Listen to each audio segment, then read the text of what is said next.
Hello friends, welcome to Akhi Aromas. ఇవాళ ఈ వీడియోలో మనం మండి దగ్గర తినే ముంత మసాలాని ఇంట్లో ఎలా చేసుకోవచ్చో చూద్దాము. 2 కప్పుల మురుమురాస్ తీసుకొని మీడియం ఫ్లేమ్లో ఇలా వేయించుకుందాము. దానివల్ల అవి ఎంతో క్రిస్పీగా అవుతాయి.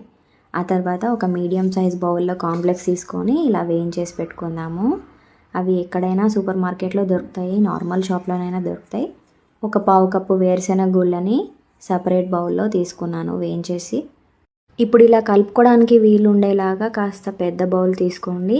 నేను చూపించే విధంగా ఇలా మురుమురాస్ ఇంకా కాంప్లెక్స్ వేసి నెమ్మదిగా ఇలా కలపండి, బాగా రప్చర్ చేయకుండా.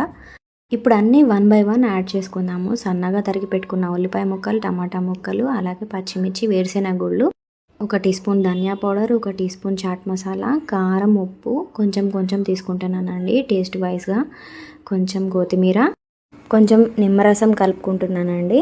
పులుపుని బట్టి అది ఎక్కువ తక్కువ అనేది యాడ్ చేసుకోవచ్చు. 1 టీ స్పూన్ నూనె వేసి నెమ్మదిగా నిదానంగా కలుపుకోండి. గట్టిగా మాత్రం అస్సలు కలపకండి.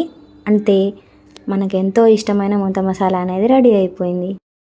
మరి మీ అందరికీ బండి మీద తిన్న ఫీలింగ్ కలగాలంటే మాత్రం ఇలా తినడం అస్సలు మర్చిపోకండి. నాకైతే సూపర్గా కుదిరిందండి. మీరు ఇది ట్రై చేసి ఎలా కుదిరిందో లైక్ చేయండి, కామెంట్ చేయండి. Thank you.